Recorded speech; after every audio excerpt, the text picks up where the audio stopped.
আমার জায়গায় অন্য কেউ হলে সেও মজা নিত, কিন্তু আমার কেন জানি সমস্ত কিছু বিষের মতো লাগছিল। তাই আমি চুপচাপ হয়ে আছি। কিন্তু মেয়েটা আস্তে আস্তে হায়নার রূপ ধারণ করলো। সে আমার ঠোঁটে নিজের ধারালো দাঁত দিয়ে কামড় বসিয়ে দিল। সাথে সাথে ঠোঁট কেটে ব্লাড বের হতে শুরু করেছে, কিন্তু তাও মেয়েটা তার কাজ চালিয়ে যাচ্ছে। সে আমার রক্তগুলো নিজের ঠোঁট দিয়ে চুষে নিচ্ছে।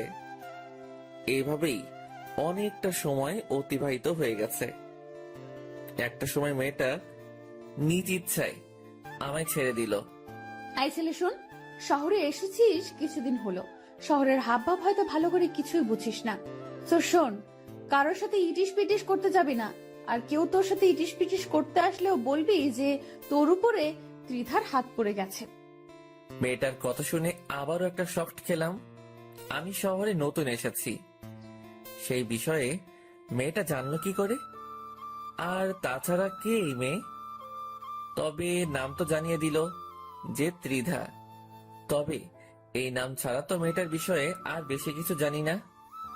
না, মেয়েটার সম্পর্কে জানা দরকার। আচ্ছা, আপনাকে একটা কথা বলার ছিল। হ্যাঁ বল। আমার উপরে কি কারণে এই অত্যাচার? আই ছেলে, তোর সাহস তো কম না, তুই আমাকে কারণ জিজ্ঞেস করিস? তুই কি জানিস আমি কে? না, জানি না, তাই তো জিজ্ঞেস করলাম। দেখ, মাথা খারাপ করিস না। এই শহরে আমার মুখের উপরে কথা বলবে এমন কেউ নেই। তবে তুই যেহেতু জানতে চাইছিস, তাহলে কিছুটা বলি তোকে। শোন, তোকে আমার ভালো লেগেছে, তাই তোর উপরে অধিকার খাটিয়েছে। শোন, আমি ছাড়া অন্য কোনো নারী যেন তোর সংস্পর্শে না আসে, না হয়তো প্রাণ হারাবি। কিছুই বললাম না মেয়েটাকে আর, কারণ বলার মতন কিছুই নেই মেয়েটাকে। এতদিন ধরে দেখে এসেছি যে ছেলেরা মেয়ের উপরে জুলুম আর অন্যায় করে, কিন্তু আজ তার উল্টো দেখলাম। হয়েছে, এবার চলে যা তুই। আমার গাড়ি তোকে তোর বাসা অবধি ছেড়ে দিয়ে আসবে। আমি বিছানা ছেড়ে উঠে পড়লাম। মেয়েটা আমায় রুমে ছেড়ে দিয়ে চলে গেল। আমিও রুম থেকে বের হয়ে গেলাম। রুম থেকে বের হতেই দেখি বাসার সামনে গাড়ি দাঁড় করানো। ত্রিধা নামক মেয়েটা কি এই গাড়ির কথা বলেছে, যে এই গাড়ি আমায় বাসায় ছেড়ে দিয়ে আসবে? কিছুই বুঝে উঠতে পারছি না, তাই গাড়ির সামনে দাঁড়িয়ে আছি। তখনই গাড়ির ভিতর থেকে ড্রাইভার চেঁচিয়ে উঠল, এই বেটা, গাড়িতে উঠিস না কেন? তোরে কি ইনভাইট দিয়ে গাড়িতে উঠাতে হবে নাকি? লোকটার কথা শুনে বুঝে গেলাম ত্রিধা নামক মেয়েটা এই গাড়ির কথাই বলেছে। আর কিছু না ভেবে গাড়িতে উঠে গেলাম। লোকটা গাড়ি স্টার্ট করতেই সেই সুন্দরী মেয়ে ত্রিধা সজোরে চেঁচিয়ে উঠল, আই ড্রাইভার, গাড়ি থামা। ত্রিধার কথা শুনে ড্রাইভার গাড়ি বন্ধ করে দিল, আর ত্রিধা সোজা ভিতর থেকে বের হয়ে এসে ড্রাইভারের কলার চেপে ধরে। আই বেটা, তোকে কে সাহস দিয়েছে ওর সাথে এইভাবে কথা বলার? তোর সাহস তো দেখছি অনেক বেড়েছে। না কিছু বলি না দেখে পিঠে পাকনা গজিয়েছে। ম্যাম, আমার ভুল হয়ে গেছে, আজকের পরে এমন আর হবে না। আজকের মতো সাবধান করে দিলাম, পরের বার থেকে ওর সাথে যদি কোনো ধরনের বাজে ব্যবহার করিস, তাহলে সোজা পিঠের চামড়া উঠিয়ে ফেলবো। মনে রাখবি, সে আমার অনেক কাছের মানুষ। মেয়েটার এমন ধারা আচরণ দেখে বেশ অবাক হলাম, কিন্তু কিছু না বলে গাড়িতে উঠে গেলাম। ড্রাইভার গাড়ি ড্রাইভ করে আমায় বাসায় ছেড়ে দিয়ে আসলো। আমি বাসায় নামতেই দেখি মুন্না দাঁড়িয়ে আছে। কি রে, তুই এতটা সময় কোথায় ছিলি? আর তোর ঠোঁটের এই অবস্থা কেন? আরে একটা সমস্যা হয়েছে, তাই সেটা সেরে আসলাম। কি সমস্যা?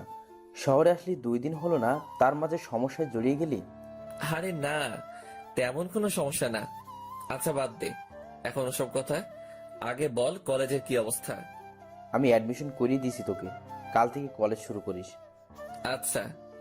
বাট একটা কথা মাথায় রাখিস, কলেজে অনেক সমস্যায় পড়তে হবে তোকে। একটা মেয়ে আছে কলেজে, সে খুব ডেঞ্জারাস। আর তাছাড়া সিনিয়র কিছু আছে যারা অল টাইম র্যাগিং দেয়, তাদের থেকেও একটু সাবধানে থাকিস। আর পরোক্ষভাবে কারোর সাথে ঝামেলা করিস না। আরে সমস্যা নেই, আর আমি কার সাথে ঝামেলা করব? আমার পোশাক আশাক দেখলেই তো মানুষ আমার থেকে অনেক দূরে সরে যাবে। আমার মতন ছোট লোকের সাথে ওসব কেউ করবে না। আকাশ, তুই নিজেকে এতটা ছোট করিস কেন? হ্যাঁ, তুই কি মানুষ না নাকি?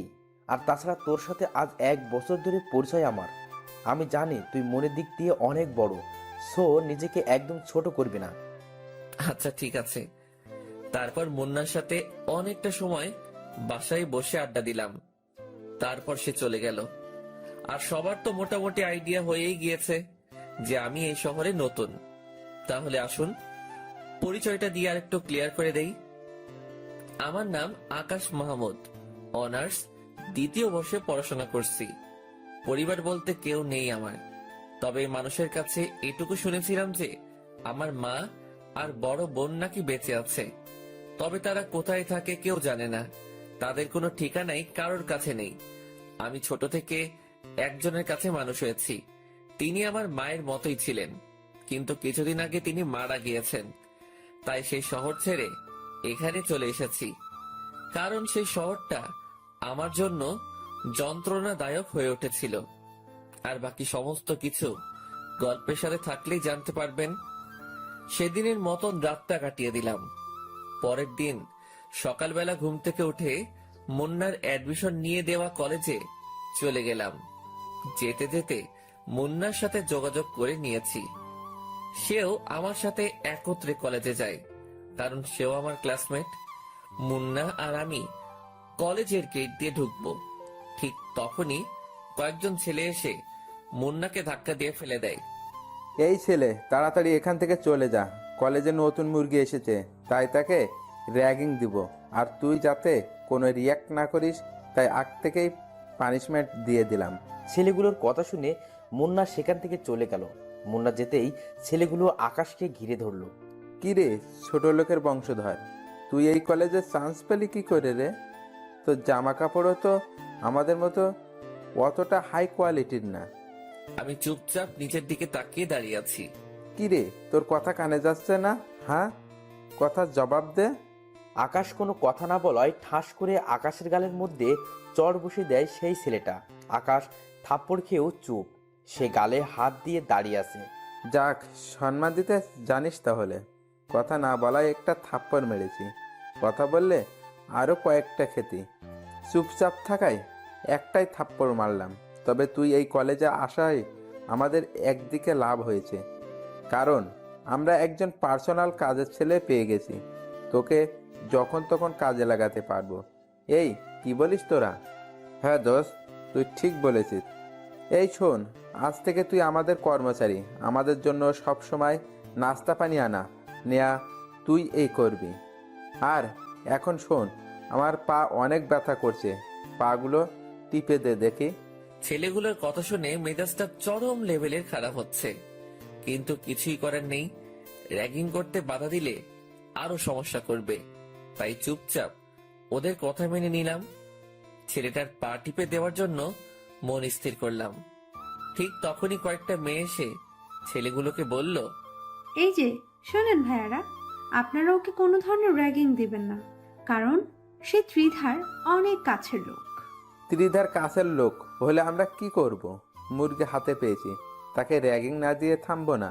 আর তাছাড়াও এই ছোট লোক ত্রিধার কাছের মানুষ হয় কি করে?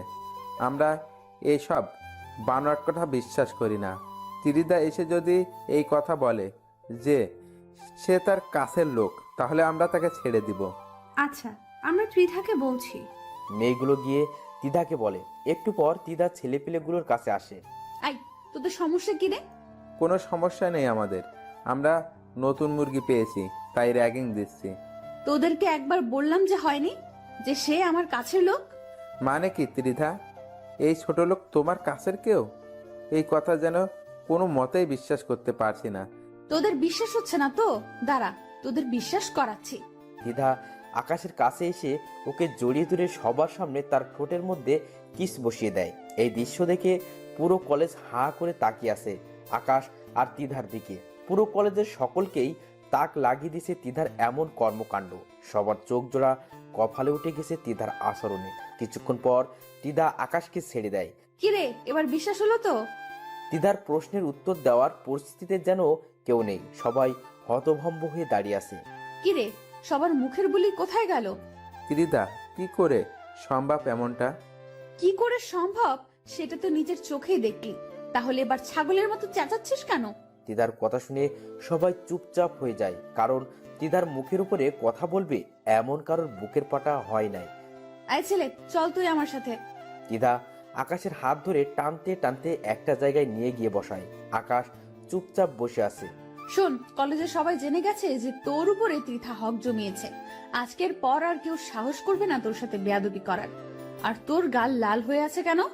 তার মানে কি সেই ছেলেগুলো তোকে র্যাগিং দিয়েছে? আমি চুপচাপ দাঁড়িয়ে আছি, কোনো কথা না বলে। জলদি কথার আনসার না পেলে চরম রাগ উঠে আমার। প্রথমবারের মতন মাফ করে দিলাম। সো এবার বল যে সেই ছেলেগুলো কি তোকে র্যাগিং করেছে? না, র্যাগিং করেনি, কারণ র্যাগিং করার আগেই আপনার মানুষ চলে আসে। তবে থাপ্পড় মেরেছে তারা আমায়। খুব লেগেছে তাই না তোর? তুই টেনশন নিস না, ওদের কি হাল করে সেটা খালি তুই দেখতে থাক। আচ্ছা শোন, চোখটা অফ কর একটু। মেয়েটার কথা শুনে বুঝতে পারছি না যে কি করতে চাইছে সে, তবে মেয়েটার কথা মতন চোখ বন্ধ করে ফেললাম। আর সে আমার গাল দুহাত দিয়ে ধরে অনেক কয়টা চুমু এঁকে দিল গালের মধ্যে। হয়েছে, এবার যন্ত্রণা কমে যাবে তোর। আর তুই এখন সোজা ক্লাসে চলে যা, আমি কিছু সময় পরেই আসছি। ত্রিধার কথা মতন ক্লাসে চলে গেলাম। মনের মধ্যে এক ধরনের তুফান বইছে। কি চায় ত্রিধা আমার কাছে? কেন সে আমার সাথে এমন অদ্ভুত আচরণ করে? হাজারটা প্রশ্ন ঘুরপাক খাচ্ছে ভিতরে, কিন্তু এর কোনো উত্তরই যেন মনে হয় আমি পাবো না। তারপর ক্লাসে চলে গেলাম। স্যার এবং ক্লাসের সকলের সাথে পরিচিত হয়ে নিলাম। সবাই আমার দিকে চোখ পাকিয়ে তাকিয়ে আছে আমার ড্রেস আপ দেখে। আমি লজ্জায় মাথা নুইয়ে রেখেছি। স্যার ক্লাস করতে শুরু করেছে। আজ কলেজের প্রথম দিন, কেমন যেন বেখাপ্পা লাগছে সবকিছু। তবে আশা করি সেটা সময়ের সাথে সাথে চলে যাবে। মুন্না আমার পাশেই বসেছে। সে কিছুক্ষণ পর পর আমার দিকে চোখ পাকিয়ে তাকাচ্ছে, হয়তো কিছু বলতে চায়, কিন্তু স্যার ক্লাস নেওয়ায় কথা বলতে পারছে না। আমি সেই দিকে ভ্রুক্ষেপ না করে ক্লাসে মন দিলাম। কিছু সময় ক্লাস করার পর হুট করে সেই মেয়েটা আমাদের ক্লাসে আসে। সেই মেয়েটা বলতে ত্রিধা আর কি। তারপর সে এসে স্যারকে বলে, স্যার, আমার কিছু কথা বলার আছে সবার উদ্দেশ্যে। হ্যাঁ ত্রিধা বলো। সবাইকে উদ্দেশ্য করে বলতেছি। এই সেকশনে একটা নতুন ছেলে এসেছে, যার নাম হলো আকাশ। সে আমার প্রিয় মানুষ। ওর সাথে ইটিস পিটিস করার চেষ্টা করবে না কেউ। আমি যদি জানতে পারি যে কেউ ওর সাথে উল্টাপাল্টা কিছু করার ট্রাই করেছে, তাহলে সোজা মেরে কোমায় পাঠিয়ে দেব। তিদার কথা শুনে একজন বলে ওঠে, যে না পোশাক আশাকর, ওকে দেখতে তো ছোট লোকের মতো মনে হয়। ওর সাথে কে ওসব করতে যাবে? মেয়েটার কথা শুনে তিদার চরম পর্যায়ে রাগ উঠে যায়। সে সোজা এসে মেয়েটার গালে ঠাস ঠাস করে কয়েকটা থাপ্পড় লাগিয়ে দেয়। আইমে, নিজেকে কি মনে করিস? হ্যাঁ, তার পোশাক আশাক তোদের মতো নামি দামি না দেখে কি সে মানুষ না? নাকি তোরা টাকার গরমে আসমানে চলাফেরা করছিস? কোনটা? তিদার ধমকে মেয়েটা চুপ হয়ে যায়। কিরে, কথা বলছিস না কেন? আমার ভুল হয়ে গেছে। এবারের মতন মাফ করে দিলাম। সবাইকে আবারও বলছি, সে যেমনই হোক না কেন, সে আমার প্রিয় বান্দা। ওর দিকে কেউ আঙুল তুললেও তার আঙুল আমি ভেঙে দেব। আর তোমরা সবাই ওর দেখাশোনা করবে, কারণ আমি এই সেকশনের স্টুডেন্ট না।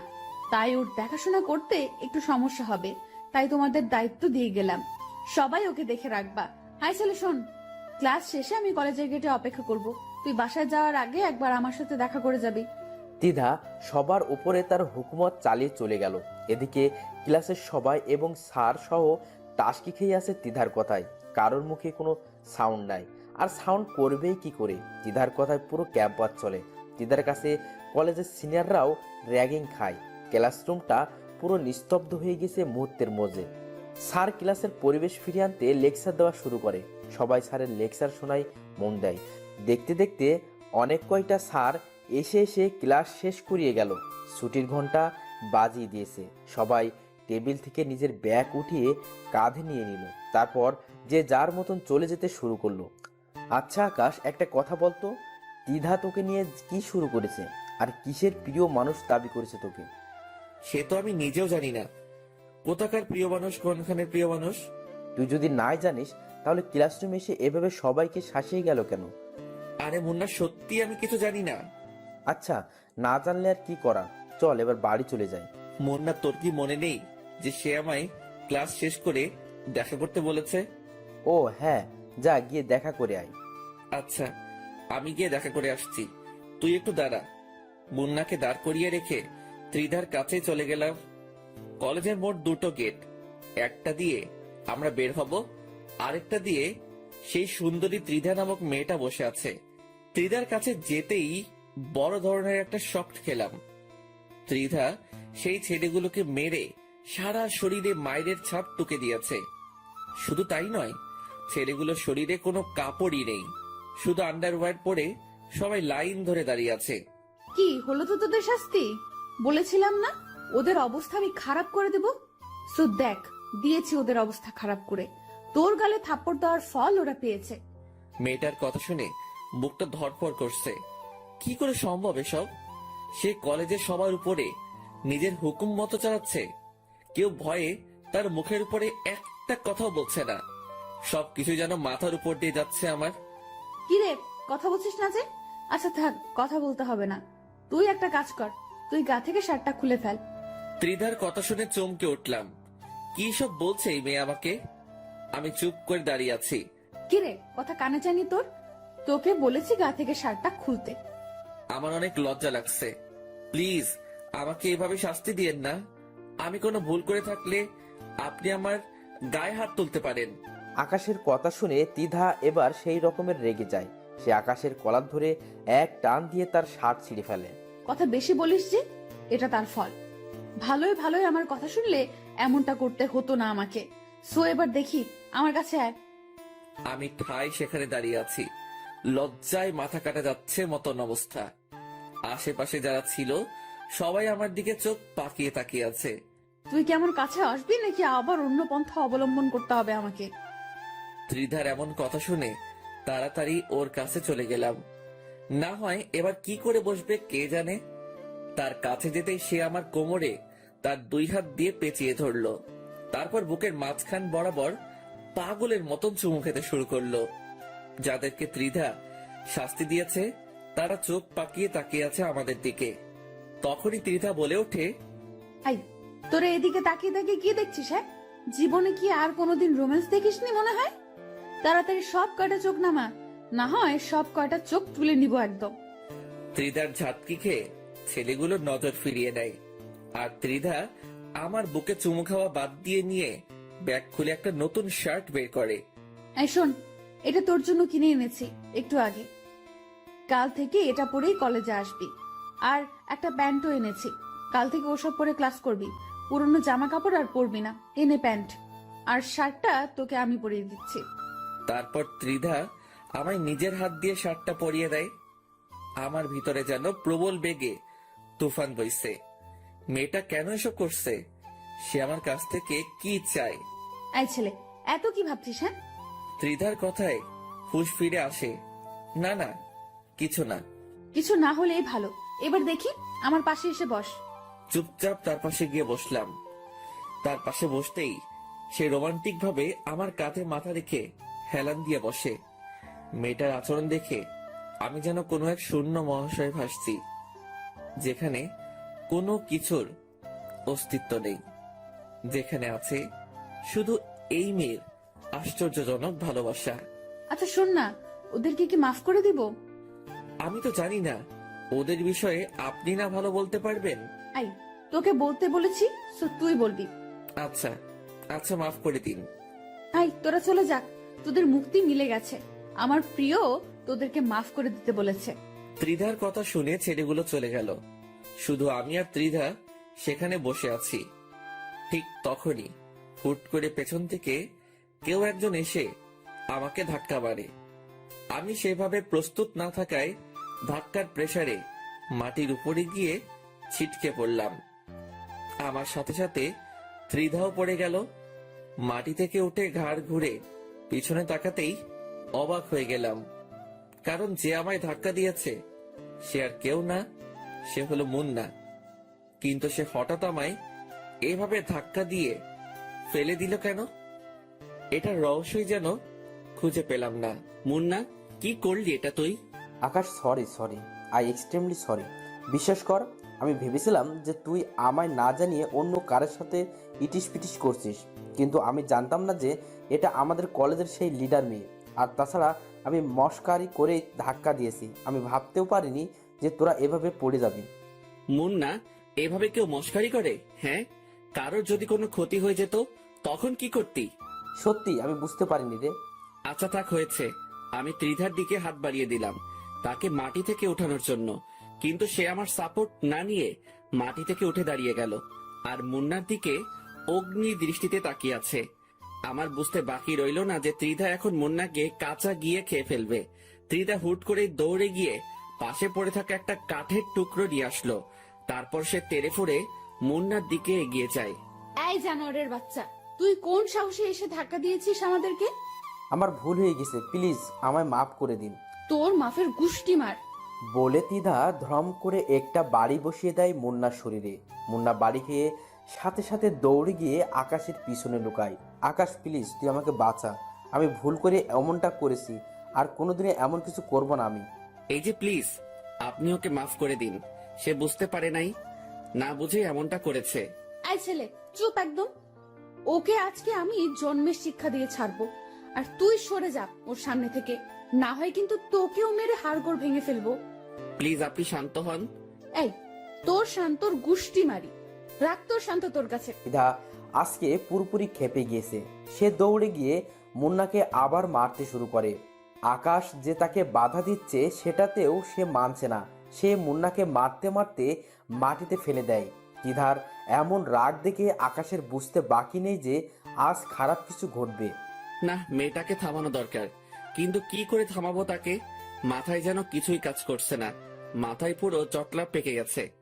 তৎক্ষণাৎ আর কিছু না পেয়ে ত্রিধাকে পেছন থেকে গিয়ে ঝাপটে জড়িয়ে ধরলাম। দুই হাত দিয়ে তাকে পেঁচিয়ে নিয়ে শক্ত করে জড়িয়ে ধরেছি।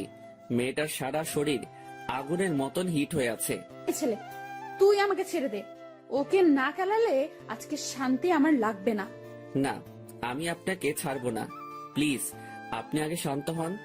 মেয়েটাকে নিজের শরীরের সমস্ত শক্তি দিয়ে জড়িয়ে ধরেছি, কিন্তু সে আমার থেকে ছাড়া পাওয়ার আপ্রাণ চেষ্টা করছে। কিন্তু আমি তো তাকে ছাড়বো না। তবে সেও নাছোড়বান্দা, সেও তার কাজ চালিয়ে যাচ্ছে। শেষমেশ আর কিছু না পেয়ে ত্রিধার ঠোঁট জোড়ায় নিজের ঠোঁট বসিয়ে দিলাম। এবার সে শান্ত হয়ে গেল। অন্যদিকে মুন্নাকে হাত দিয়ে ইশারা করে চলে যেতে বলতেছি। সে আমার ইশারা মতন সেখান থেকে চলে যায়। এদিকে ত্রিধা পুরো পাগল হয়ে গিয়েছে। তার মাথা থেকে মায়ের ভূত তো নেমেছে, কিন্তু আরেকটা ভূত চেপে ধরেছে তাকে।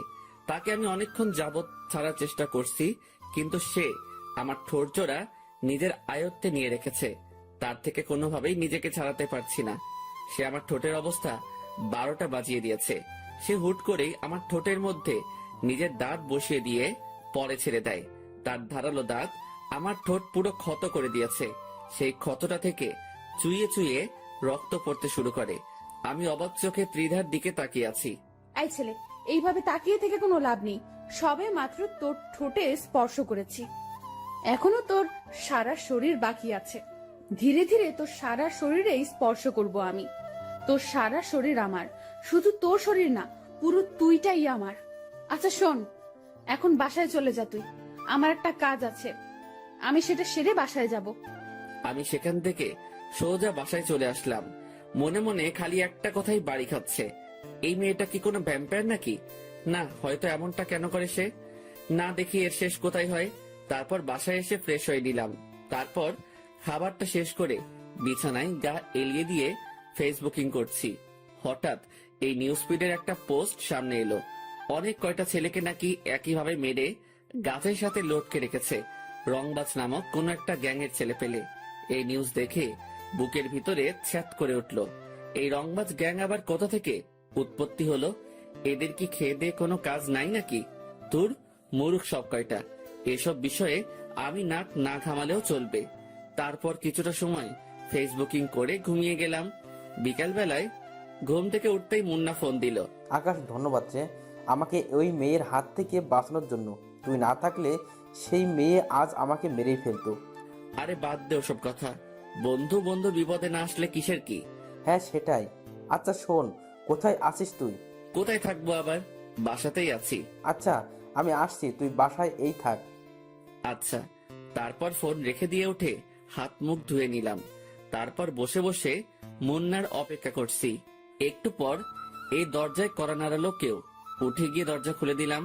দরজা খুলতেই দেখি ত্রিধা দরজার সামনে দাঁড়িয়ে আছে।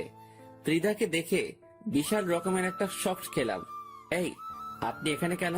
সেই কৈফিয়ত কি তোকে দিতে হবে নাকি? না, তা না, আসলে হঠাৎ করে আসলেন তো তাই। আমার যখন ইচ্ছা হবে তখনই তোর কাছে আসবো। সো এবার ভেতরে ঢুক, আর টিভি থাকলে চালু কর। একটু পর টিভিতে একটা রোমান্টিক মুভি দিবে, দুজনে বসে বসে মুভি দেখবো। আর আমি পপকর্নও নিয়ে এসেছি, সেই মজা হবে আজকে। ত্রিধার কথা মতন ভাঙাচোরা টিভিটা চালু করে দিলাম। তারপর দুজনে বসে বসে টিভি দেখছি। ত্রিধা আমায় জড়িয়ে ধরে বুকের উপরে মাথা দিয়ে রেখেছে। ঠিক তখনই মুন্না ঘরের মধ্যে প্রবেশ করে। ত্রিধা আসায় সেই যে দরজা খুলেছি আর লাগাইনি। মুন্না আসার সময় হাতে করে নাস্তা নিয়ে এসেছিল। সে ত্রিধাকে দেখে নাস্তাগুলো সেইভাবেই ঘরের মধ্যে ফেলে রেখে এক দৌড়ে ঘর ছেড়ে পালিয়ে যায়।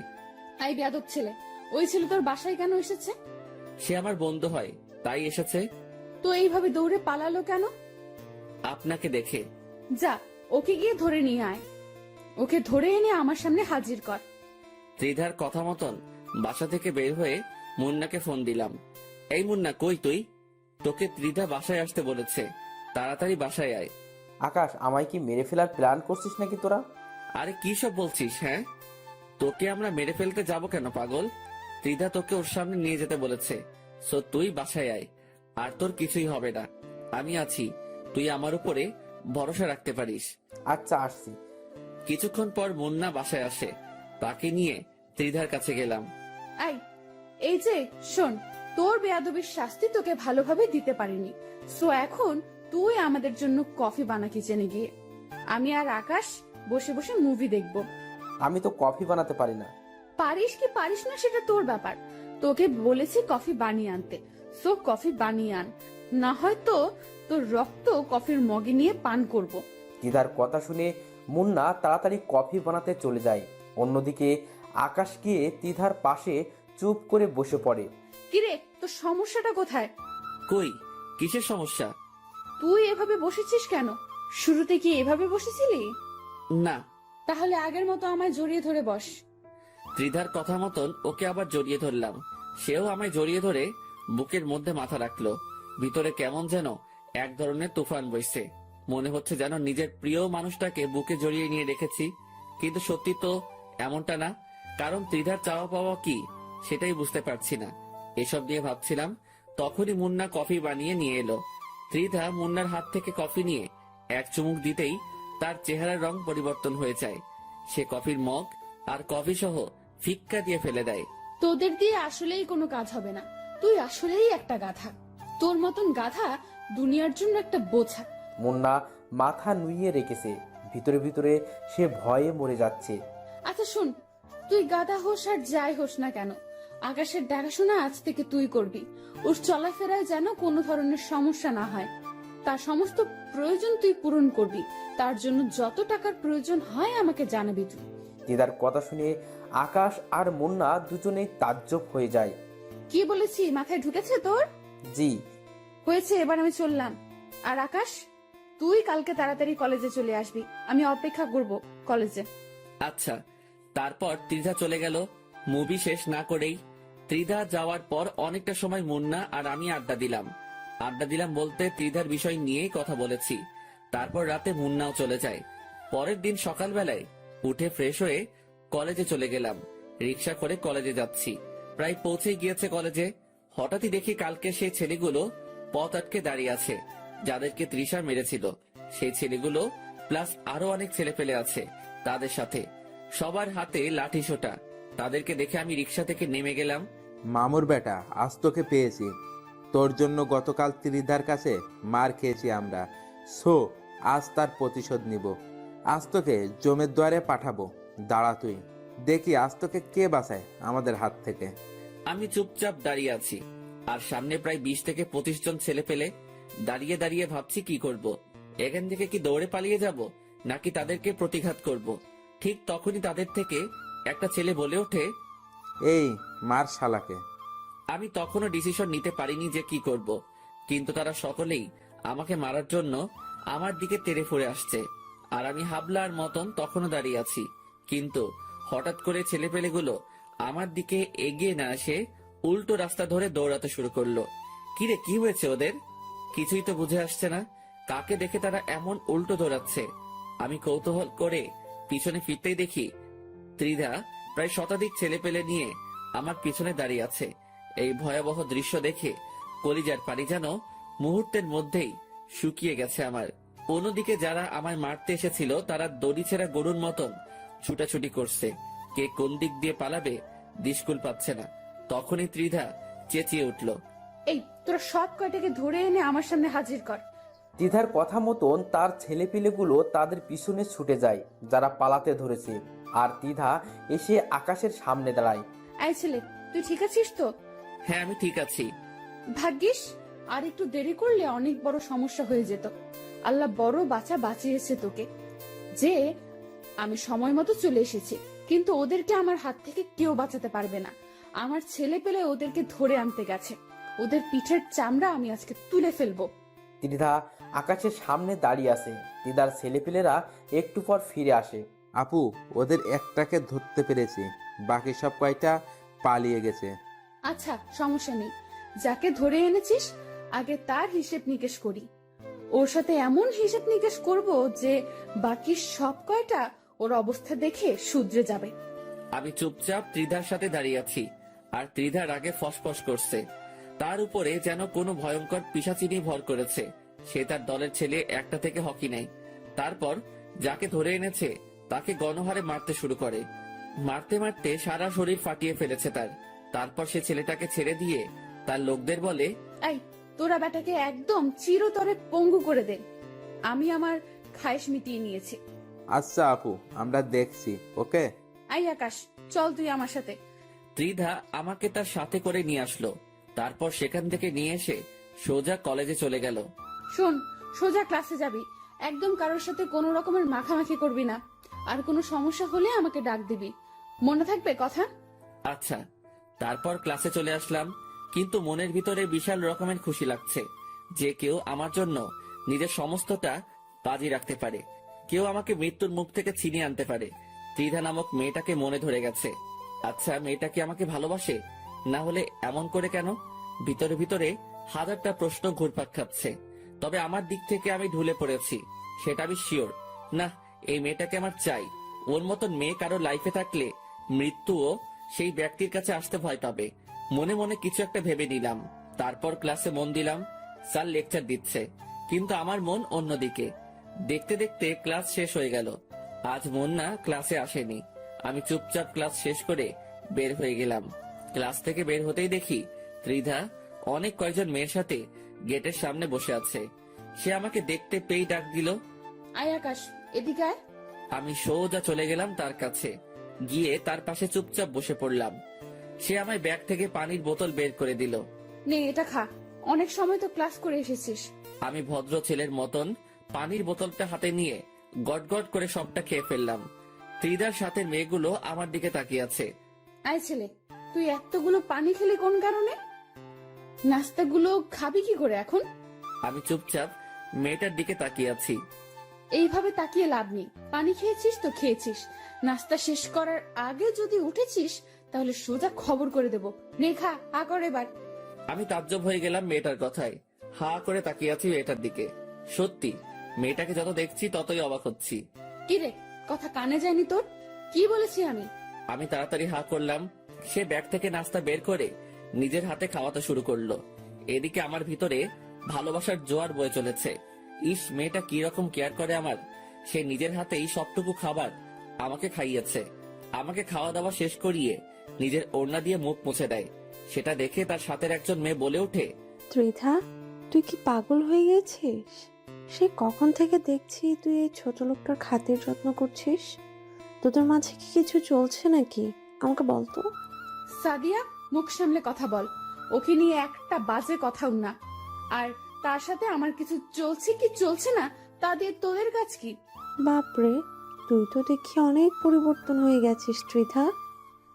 এই ছেলে কি এমন জাদু করেছে তোকে? তুই আমাদের সাথে এভাবে কথা বলছিস? সাদিয়া, আবারও বলছি, মুখ সামলে। আর তোরা এখন যা এখান থেকে, ওর সাথে আমার কিছু কাজ আছে। ওকে, ঠিক আছে, চলে যাচ্ছি। কিন্তু মনে রাখিস, এই ছেলে তোর মান ইজ্জত ডুবাবে। সেটা সে সময় দেখা যাবে, এখন তোরা যা তো। আমি ত্রিধার ব্যবহার দেখে হা করে তাকিয়ে আছি তার দিকে। যেই মেয়ের এত পাওয়ার, সেই মেয়ে আমার মতন একটা ছেঁচড়ার পিছনে ঘুরছে। শুধু তাই নয়, সেই মেয়ে আমার জন্য তার ফ্রেন্ডেরও পিছু দিতে দুবার ভাবিনি। তার মানে কি মেয়েটা সত্যি আমাকে ভালোবাসে, না এটার পিছনে কোনো ধরনের চক্র চলছে? কে জানে। না, এটা যাচাই বাছাই আমাকে করতেই হবে। আই ছেলে, কোথায় হারিয়ে গেলি তুই? না, কোথায় হারাবো? দেখি, আর একটু কাছে এসে বস, আমি একটু নেশা করব।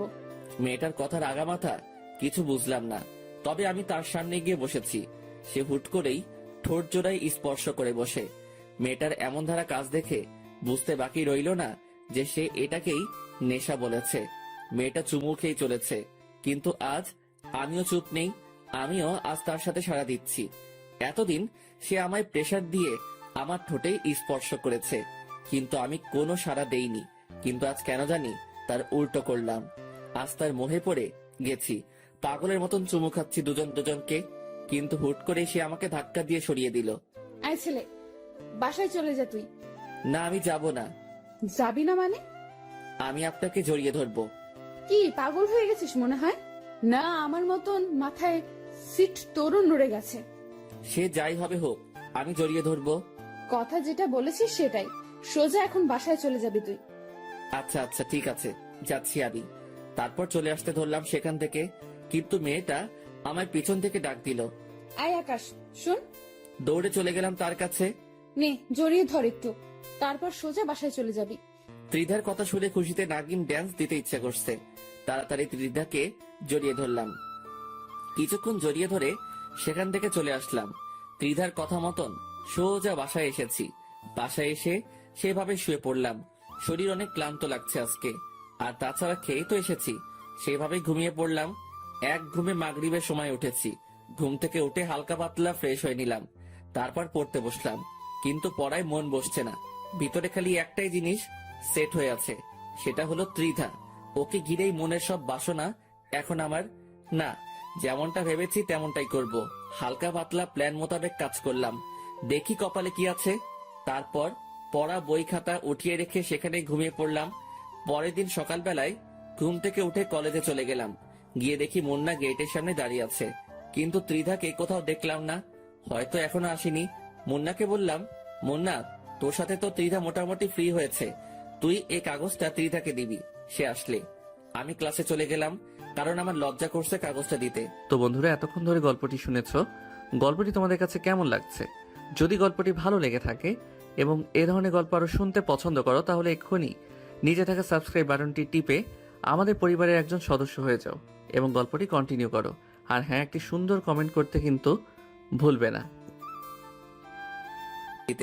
না হয় আমি দিতাম। কি আছে এতে আকাশ? আরে তেমন কিছু না, তুই খালি এটা ওর হাতে দিলেই হবে। দেখিস উল্টোপাল্টা কিছু হলে কিন্তু পরে আমাকে কেলাবে। আরে না, কিছুই হবে না, সে একটু পরেই আসবে। তুই এটা দিয়ে সোজা ক্লাসে চলে আসবি। আমি ক্লাসে আছি। মুন্নার হাতে কাগজটা দিয়ে ক্লাসে চলে গেলাম। অনেকটা সময় ধরে ক্লাসের ভিতরে অপেক্ষা করছি, কিন্তু মুন্না আসছে না। ঠিক তখনই অনেক কয়টা ছেলে ক্লাসের ভিতরে ঢুকে পড়ে। তারপর তারা আমার কাছে এসে আমার কলার ধরে টানতে টানতে ক্লাসরুমের বাহিরে নিয়ে যায়। আমি কিছুই বুঝে উঠতে পারছি না যে কি হচ্ছে। তারা আমাকে ক্লাসরুম থেকে বের করে কলেজ মাঠে নিয়ে গিয়ে ইচ্ছে মতন মারতে শুরু করে। এই, তোমরা আমাকে মারছো কেন?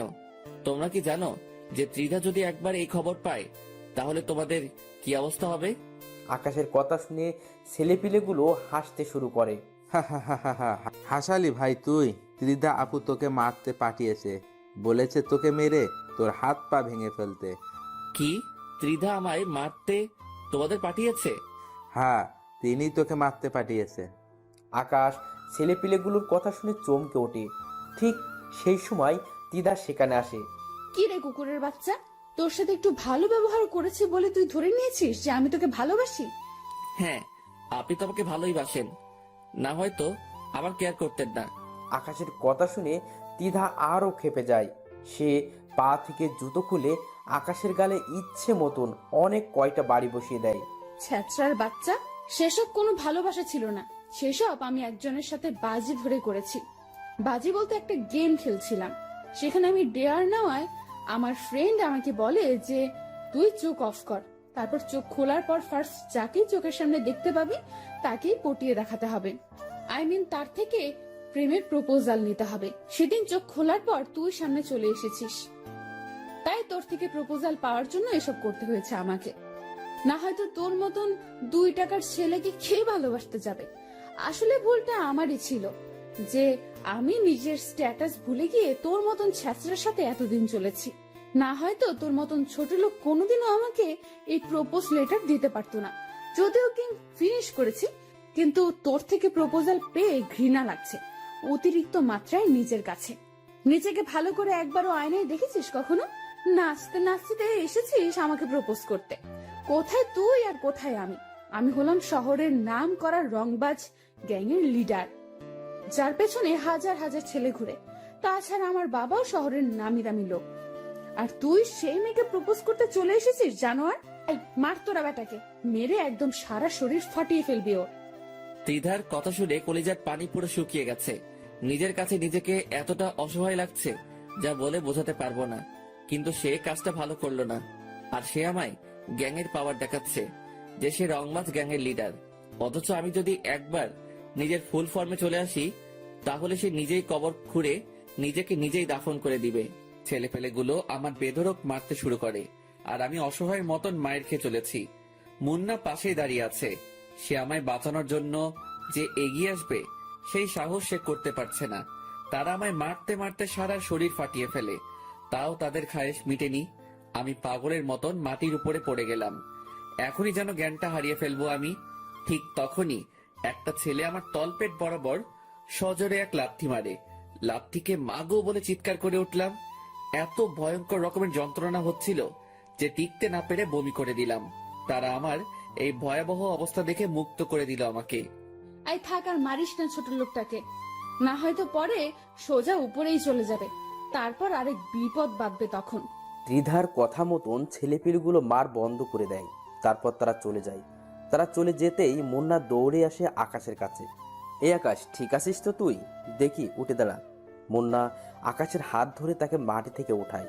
এই আকাশ, তোর অবস্থা তো বেশি একটা ভালো না, চল তোকে নিয়ে হসপিটালে যাই।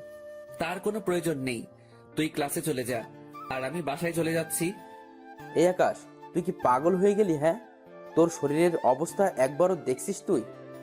মুন্না, আমি তোকে বলেছি তুই ক্লাসে চলে যা। না, আমি ক্লাসে যাব না। আমি এখান থেকে তোকে নিয়ে সোজা হসপিটালে যাব। এই মুন্না, তোকে আমি বলেছি হসপিটালে যেতে, তুই তারপরেও আমার মুখের উপরে কথা বলছিস কোন সাহসে? খুব জোর চেঁচিয়ে বলে। মুন্না আকাশের ভয়ঙ্কর চেহারা দেখে ভয় পেয়ে যায়। আচ্ছা আচ্ছা, আমি ক্লাসে যাচ্ছি, কিন্তু প্লিজ তুই সোজা গাড়ি নিয়ে বাসায় চলে যা। হ্যাঁ, আমি বাসায় চলে যাব, তুই এখন ক্লাসে যা। আচ্ছা, চললাম। মুন্না ক্লাসে চলে গেল, আর আমি সেখান থেকে চলে আসলাম। মাথা যেন চরকির মতন ঘুরপাক খাচ্ছে। সচ্ছলভাবে হাঁটার শক্তিটাও হারিয়ে ফেলেছি, কিন্তু তাও আমি নিজের জোরে কলেজ থেকে বেরিয়ে গেলাম। কারণ এত পরিমাণ লজ্জা লাগছে নিজের কাছে যা বলে বোঝাতে পারবো না। তারা যখন আমায় মেরেছে তখন পুরো কলেজ আমার দিকে চোখ পাকিয়ে তাকিয়েছিল। আজকের পর পুরো কলেজ আমায় বাঁকা চোখে দেখবে। সবার চোখে কালার হয়ে গেলাম এই যাত্রায়। রাস্তা দিয়ে হাঁটছি আর এসব কথা ভাবছি, কিন্তু হঠাৎ এই মাথাটা বিশাল রকমের চক্কর দিয়ে উঠল। আমার সমস্ত দুনিয়াদারি ঘুরতে শুরু করলো। চোখে যেন আর কিছুই দেখতে পাচ্ছি না।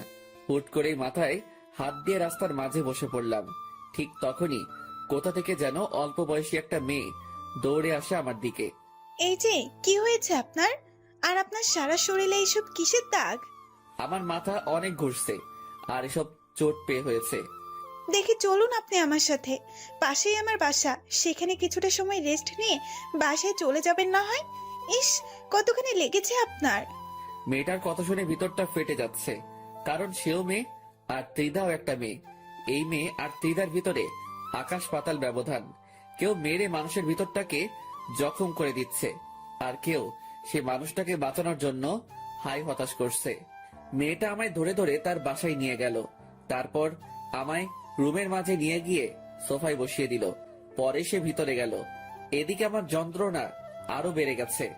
আর টিকে থাকতে পারলাম না, সেইভাবেই জ্ঞান হারিয়ে ফেললাম। 3 দিন পর জ্ঞান ফিরে এসেছে। জ্ঞান ফিরে আসতেই দেখি আমি বিছানার উপরে শুয়ে আছি, আর পাশে সেই মেয়েটা আরেকজন মহিলা বসে আছেন। সম্ভবত মেয়েটার মা উনি। এখন কেমন লাগছে বাবা তোমার? জি ভালো।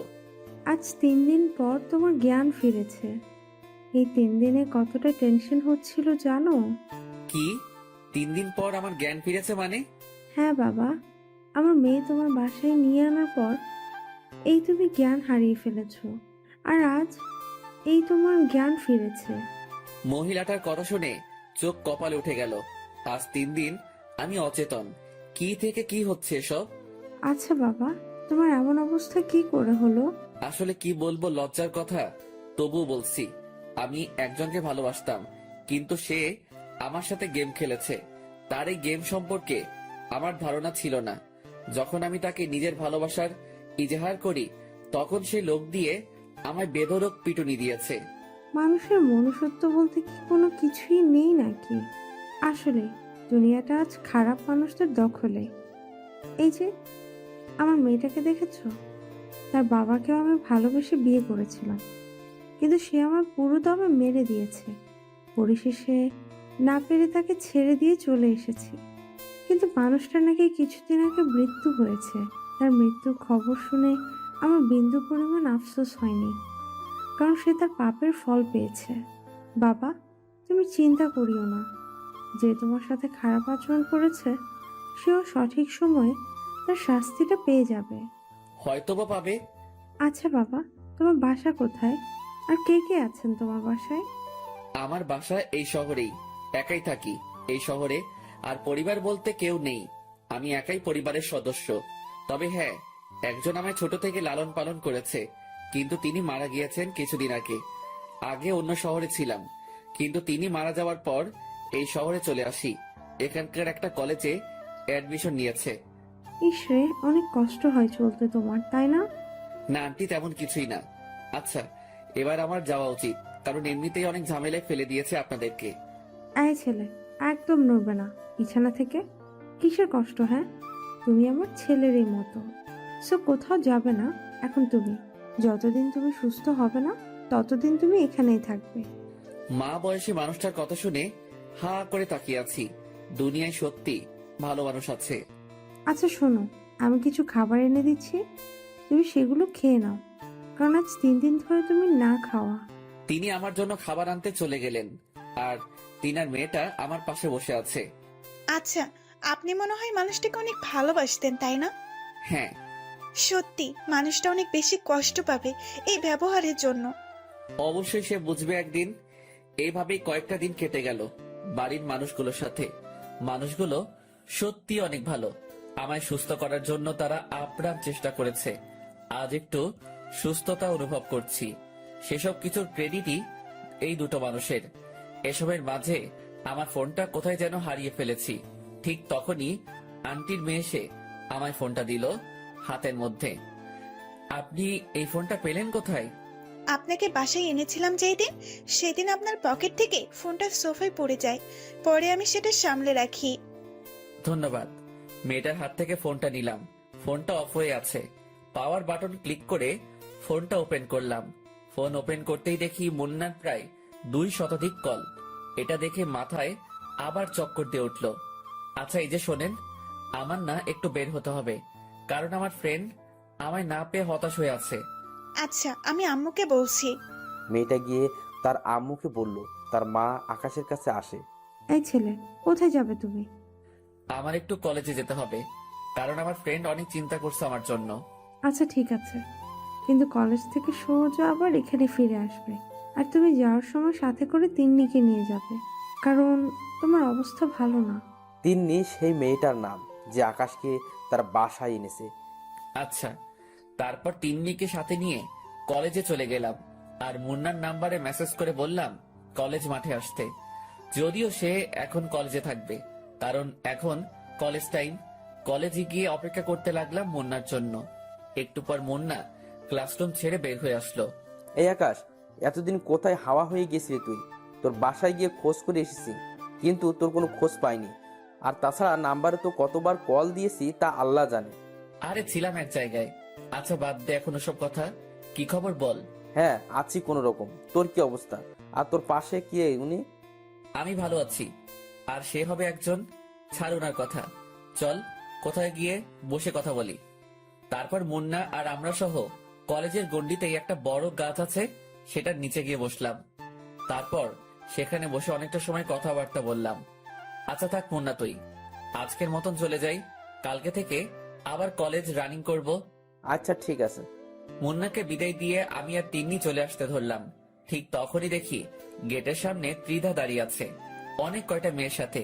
সে আমাকে দেখে হা করে তাকিয়ে আছে আমার দিকে। আমি তাকে দেখেও না দেখার ভান করে মাথা নুয়ে বের হয়ে গেলাম, কিন্তু সে পিছন থেকে এসে আমার শার্টের কলার ধরে টান দিল। কিরে ছোট লোক, তুই আবারও এই কলেজে? তোর কি লজ্জা শরম বলতে কিছুই নেই নাকি?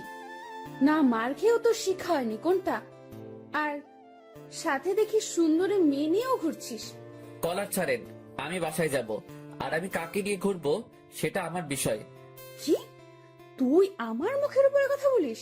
তোর সাহস তো দেখি অনেক বেড়ে গেছে। সাহসের কিছুই দেখেননি এখনো, সো ভালোই ভালোই নিজের কাজ করেন। ত্রিধা আকাশের কথা শুনে চরম লেভেলের রেগে যায়। সে আকাশের গালে ঠাস করে একটা থাপ্পড় বসিয়ে দেয়, কিন্তু তার আগেই তিন্নি তার হাত ধরে ফেলে। এই মেয়ে, হেটামগুলো অন্য কোথাও গিয়ে দেখা। ওনার গায়ে একটা ফুলের টোকা লাগলেও হাত ভেঙে গলায় ঝুলিয়ে দেব। আই মে, কে তুই? আর তুই কোন সাহসে আমায় বাধা দিস? এখন তো খালি বাধা দিয়েছি, পরের বার সোজা গালের চামড়া তুলে ফেলবো। শোন, সবার উপরে হুকুম মতো চলে না, মাথায় রাখবি। সো চললাম এবার। এই আপনি চলেন। তিন্নি আকাশকে নিয়ে সেখান থেকে চলে আসে। তিন্নির আচরণে ত্রিধা পুরো রেগে মেগে আগুন। সে পিছন থেকে চেঁচিয়ে বলে, তোরা আজ দুইটা বাসায় যাস কি করে তা আমিও দেখব। একবার তো ছোট লোক তোকে মেরেছি, এবার আবার মার খাবি তুই। তোর সাথে সাহসী বডিগার্ডটাকেও দেখে নিব। ত্রিধার কথা শুনে তিন্নি যেতে যেতে পিছনে ফিরে বলে, ঠিক আছে, দেখা দেখি তোর ক্ষমতা। আমিও তোর ক্ষমতা দেখতে চাই। এই যে তিন্নি চলেন, ওর মতন ফালতুমের কথা না ভাবাই ভালো। তারপর তিন্নিকে নিয়ে হাঁটা দিলাম সেখান থেকে। রিকশায় করে বাড়ি ফিরছি, ঠিক তখনই দেখি রাস্তায় অনেক কয়জন ছেলে পেলে দল বেঁধে আমাদের পথ আটকায়। কি রে আকাশের বাচ্চা, অনেক উঠতেছিস বলে তুই? কিরে, তোদেরকে ত্রিধা পাঠিয়েছে মনে হয়? কে পাঠিয়েছে সেসব তোর ভাবতে হবে না, আমাদের কাজ হচ্ছে তোকে কেলানো। সো এবার পাক্কা মার্ডার হবে তুই আমাদের হাতে। আচ্ছা ঠিক আছে, দেখি কত বড় বুকের পাটা তোদের, আমায় মেরে দেখা। তিন্নি, আপনি রিকশায় বসুন, ওদেরকে আমি দেখছি। আকাশের কথা শুনে ছেলেপিলেগুলো আরো খেপে যায়। বেশ কয়েকজন ছেলেপিলে তেড়ে ফুড়ে আসে আকাশকে মারার জন্য। আকাশ চুপচাপ দাঁড়িয়ে আছে। যেই না ছেলেপিলেগুলো আকাশের সামনে আসে, তখনই সব কয়টা লাশ হয়ে মাটির উপরে আসলে পড়ে। এই দৃশ্য দেখে সবাই থতমত খেয়ে যায়। বিশেষ করে যারা আকাশকে মারতে আসে, তাদের কলিজার সমস্ত পানি যেন শুকিয়ে গেছে। তারা বুঝে উঠতে পারছে না যে কি ঘটছে তাদের সাথে। যেই সামনে এগোচ্ছে আকাশকে মারার জন্য, সেই মরা লাশ হয়ে মাটিতে পড়ে আছে। কিরে, মারবি না তোরা আমায়? আয় মার দেখি এবার তোরা। এই ছেলে, কি চাল চলেছিস তুই? তাড়াতাড়ি বল আমাদের, না হয় কিন্তু অনেক খারাপ হয়ে যাবে। আরে শোন, আমার কোনো চাল চালার প্রয়োজন হয়নি। চাল চালার আগেই তোদের অনেকের অবস্থা নরকে পরিণত হয়ে গেছে। আর চাল চাললে তো এখন আমার সাথে দাঁড়িয়ে কথা বলার পরিস্থিতিতে থাকতে পারতি না। মানে কি? কে তুই? আর আমাদের ছেলেপেলের এমন ভয়ঙ্কর অবস্থা হচ্ছে কেন? আমি কে সেটা শুনলে তোরা নিজেরাই আজরাইলকে ডেকে এনে বলবি তোদের জান কবজ করে দিয়ে যেতে। তুই কিন্তু অতিরিক্ত করে ফেলছিস, এর ফল কিন্তু তোকে ভোগ করতে হবে। আর তুই আমাদের কিছু সংখ্যক ছেলেকে মেরে নিজেকে মহান কিছু দাবি করিস না। মনে রাখিস, এখনো আমার পিছনে অনেক কয়জন ছেলেপেলে দাঁড়িয়ে আছে। আরে পাগলা, তুই আমাকে ছেলে পেলের পাওয়ার দেখাচ্ছিস না? চুপ করে আছি দেখে পেয়ে বসেছিস কোনটা? যেমনটা ভাবিস তুই, কিন্তু এটা পাকাপোক্তভাবে লিখে রাখ যে আজ আমার ছেলেপেলের হাতেই তোর মৃত্যু হবে। আচ্ছা ঠিক আছে, সে না হয় তুই মারিস আমাকে, কিন্তু একবার ভালো করে নিজের পিছনে তাকিয়ে দেখতো। আকাশের কথার মতন ছেলেটা পিছনে ফেরে। কিন্তু সে পিছনে ফিরতেই তার নজর সেদিকে আটকে যায়, কারণ সে দেখতে পায় যে তার ছেলেপেলের পিছনে বিশাল একটা রাক্ষসের দল দাঁড়িয়ে আছে, সব কয়টার হাতে মেশিন, যেই মেশিন তারা বাপের জন্মেও চোখে দেখেনি। কি রে, কিছু দেখতে পেলি? আকাশের কথা শুনে ছেলেটা জায়গায় দাঁড়িয়ে থরথর করে কাঁপতে শুরু করে। ভাই কে তুই? আর দানবের মতো ছেলেপেলেগুলো কে? আগেই তো বললাম যে আমি কে সেটা জানলে নিজেই ইনভাইট দিবি আজরাইলকে। আর দানবের মতন ছেলেপেলেগুলোর কথা বলছিস তো, ওরা তোদের রক্ত চুষতে এসেছে। এবার দেখি পালিয়ে যাস কোথায় তোরা সব কয়টা। আকাশের কথা শুনে ছেলেপেলেগুলোর কাঁপুনি ছুটে যায়, সবাই যেন নিজের চোখের সামনে মৃত্যুকে দেখতে পাচ্ছে। ত্রিধা, তুই পাওয়ার ভুল মানুষের সাথে এসে দেখিয়েছিস। তোর আগে মানুষ যাচাই করে নেওয়া উচিত ছিল, কিন্তু তা তুই করিসনি। পোশাক দেখেই মানুষকে বিবেচনা করেছিস তুই। সেটার ফল এবার তোকে ভোগ করতে হবে। কিন্তু তোকে আমি আরো কিছুটা দিন সময় দিব উড়ার জন্য, কারণ এখনো তোর প্রতারণার ঘোর কেটে উঠতে পারিনি। সেটা কেটে উঠি, তারপর তোর সাথে আমার খেলা হবে। আর এই, তোরা এদের সব কয়টাকে উপরে পাঠিয়ে দে, আমার কাজ আছে, আমি চললাম। এই তিন্নি চলেন। আমি আর তিন্নি হাঁটা দিলাম। তিন্নি আমার দিকে চোখ পাকিয়ে পাকিয়ে তাকাচ্ছে। অন্যদিকে আমার ছেলে পেলে তাদের খেল শুরু করে দিয়েছে।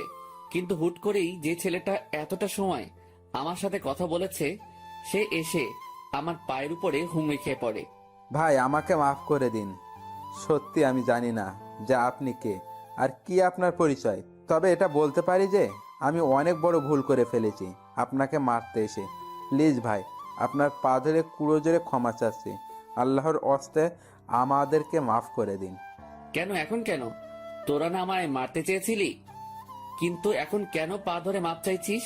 ভাই আমরা আপনাকে চিনতে পারিনি। আমি শিওর যে আপনি অনেক বড় মাপের কেউ হবেন, না হয়তো আপনার জন্য এত মানুষ কখনোই আসতো না। আর তাছাড়াও যারা এসেছে তাদেরকে দেখে মানুষ বলে মনে হচ্ছে না, তাদেরকে দেখেই মনে হচ্ছে যেন তারা কোনো বনের হিংস্র হায়েনা। তারা রক্তের নেশায় বন ছেড়ে লোকালয়ে উঠে এসেছে। ভাই প্লিজ আপনার পা দুটো ধরে মাফ চাচ্ছি। আজকের পর কোনোদিন আর এই দুঃসাহস করব না। আচ্ছা ঠিক আছে, যা, মাফ করে দিলাম। কিন্তু কিন্তু কি কিন্তু ভাই? একটা শর্তে মাফ করব। ভাই আপনি একবার মুখ ফুটে বলেন, খালি আমরা আপনার সব শর্তে রাজি। তুই এখন ত্রিধাকে ফোন দিয়ে বলবি যে আকাশকে শেষ করে দেওয়া আমাদের সাহসে কুলোয়নি। সো আপনার বিষয়ে আপনি দেখেন, আমরা আর নাই এসবের মাঝে। তারপর ফোন কেটে দিবি। ভাই এক্ষুনি আমি ফোন লাগাচ্ছি। ছেলেটা ফোন লাগিয়ে দিয়ে দিদাকে সেম কথা বলে যা আকাশ তাকে শিখিয়ে দিয়েছে। ভাই এবার তো আমাদের ক্ষমা করে দিবেন। হ্যাঁ, তোদের ক্ষমা করে দিয়েছি। এই, তোমরা আর কেউ ওদেরকে মেরো না। ওদের হিসাব নিকাশ এখানেই শেষ। আর শোন, তোদেরকে যেন এসবের মাঝে আর কোনোদিন না দেখি। আর যারা এখন আমায় মারতে এসে নিজেকে শেষ করেছে, তাদের লাশ জানাজা দিয়ে মাটির নিচে দাফন করে দিবি। ভাই আপনার হুকুম যেমন করেছেন আমরা তেমনই পালন করব। আকাশের কথা মতন ছেলেপিলেগুলো তাদের সহপাঠীদেরকে নিয়ে চলে যায়, আর আকাশের ছেলেপিলেরাও চলে যায়। এদিকে আকাশ রওনা হয় তিন্নিকে নিয়ে বাসার উদ্দেশ্যে। যেতে যেতে তিন্নি আকাশকে জিজ্ঞাসা করে, আচ্ছা, আমার কিছু জানার ছিল। হ্যাঁ বলেন। আচ্ছা, আপনি কে বলেন তো?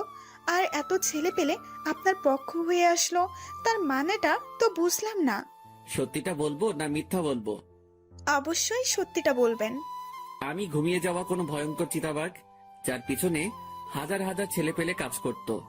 কিন্তু এখন সে সব কিছুতেই নেই। এখন একদম সাধারণ জীবন যাপন করছি। আর ছেলেপেলেগুলো আমার খবর পেয়ে এসেছে। ঘুমিয়ে যাওয়া ভয়ঙ্কর চিতাবাঘ বলতে কি বোঝালেন? ঠিক বুঝলাম না। আর হাজার হাজার ছেলে পেলে কেন আপনার জন্য কাজ করতো? সেসব না হয় পরে কোনো এক সময় জানতে পারবেন। এখন চলেন, বাসায় যাই। আচ্ছা ঠিক আছে, চলেন। তিন্নিকে নিয়ে বাসায় চলে আসলাম। তিন্নির মা আর তিন্নি কেমন যেন আপন হয়ে গিয়েছে আমার।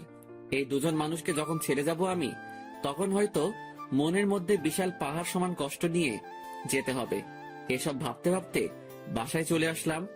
বাসায় যেতেই দেখি আন্টি খাবার দাবার রেডি করে রেখেছে। মানুষটা একদম আমার লালন পালন করা মায়ের মতন। ওনাকে দেখেই কেমন যেন মায়ের ফিল আসে। শুধু তাই নয়, অনেক কষ্ট হয় তাদের এই অবস্থা দেখে। স্বামী নেই, কতটা কষ্ট করে জীবনযাপন করছে তিনারা। মনে মনে ঠিক করে নিলাম যে এখান থেকে যাওয়ার আগে উনাদের জন্য কিছু একটা করে যাব। বাসায় এসে ফ্রেশ হয়ে খেতে বসলাম। আন্টি খাবার বেড়ে দিচ্ছে। আন্টি, আপনি আর তিন্নিও আমাদের সাথে খেতে বসেন। না বাবা, অনেক কাজ আছে, সেই সব শেষ না করে খাওয়া দাওয়া করা হবে না। আরে বাদ দিন না কাজ, আগে আমার সাথে খেয়ে নিন দুটো করে, পরে না হয় কাজ শেষ করবেন। দরকার হয় আমিও আপনার কাজে সাহায্য করব। বাবা সত্যি তুমি লক্ষ্মী একটা ছেলে। তোমায় কে গর্ভে ধরেছে জানি না, তবে বড়াই করে বলতে পারি যে সেই মা সার্থক। হয়েছে, এবার তো খেতে বসুন। হ্যাঁ বাবা, বসছি। এই তিন্নি, খেতে আয় তুই, আজ 3 জন মিলে একসাথে খাবো। সবাই মিলে একসাথে খেতে বসলো। এভাবেই দেখতে দেখতে ওনাদের সাথে দিনটা কাটিয়ে দিল আকাশ। পরের দিন সকালে উঠে কলেজে চলে গেলাম। কলেজে যেতেই দেখি ত্রিধা গেটের সামনে দাঁড়িয়ে আছে। সে হয়তো আমার জন্যই অপেক্ষা করছিল এতটা সময়।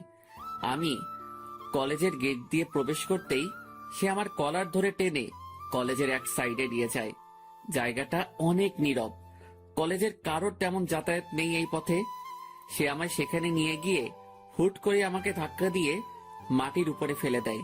কিরে, তুই আমার ছেলে পেলেকে শাসিয়ে এসছিস কোন সাহসে? নেতা হয়ে গেছিস তুই? হ্যাঁ, তুই আমায় চিনিস বেয়াদবের বাচ্চা? আমার আশেপাশে দাঁড়ানোর যোগ্যতাও তো তোর নেই, ছোট লোক কোথাকার। আমার বাবা শহরের নামি দামি লোক, আর তুই এসে আমার সাথে টক্কর নিস? আকাশ তিধার কথা শুনে মুস্কি মুস্কি হাসছে, কিন্তু তিধার রাগ উঠে যায় আকাশের আচরণে। সে আকাশের বুকে পাড়া দিয়ে তার কপালে পিস্তাল ঠেকিয়ে ধরে।